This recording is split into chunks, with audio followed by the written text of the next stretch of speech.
attention that I never did. How's it going, everybody? So, the comic that I decided to analyze was Watchmen, and I chose it for a few different reasons. One being that it was free, and two being that it just jumped right into the action, and three being that it was pretty easy to follow. So, let's jump right into it. So, from the first chapter, some of the key things that I got were that two detectives were called to investigate a murder, and they later find out that it was Edward Blake who was forced out of his apartment window by an unknown assailant.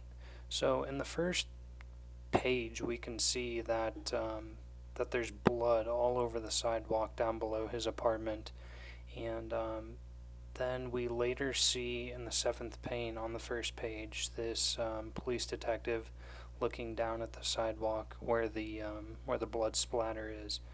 And so later, or I guess in the second page, we also see some of the I guess things that the detectives notice are like how the assailant broke down the door into Edward Blake's apartment, and some of the details that they give us are like the chain being on the door, like in hotel rooms, how the chain goes on the door so people can't open it like all the way. And they also tell us that there must have been two guys or one guy seriously on drugs because of the chain being on the door, and they still broke in.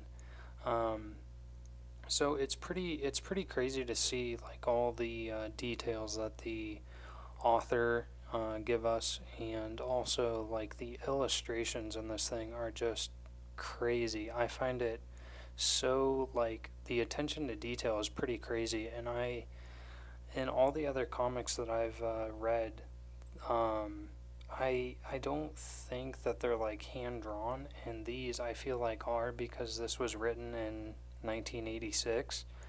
So I find it super interesting, and it's crazy easy to follow because it's I mean the action just flows from pane to pane and even page to page. So I find that it was really easy to follow, and it just dove right into the action. Like in the first page, you were like, whoa, what's happened? So I thought that that was really cool, and it's definitely something I'm not used to. I haven't read very many comics, and this being one of them, I liked it a lot just because it dove in headfirst into the action, and it was really easy to follow, and I found myself wanting to read more.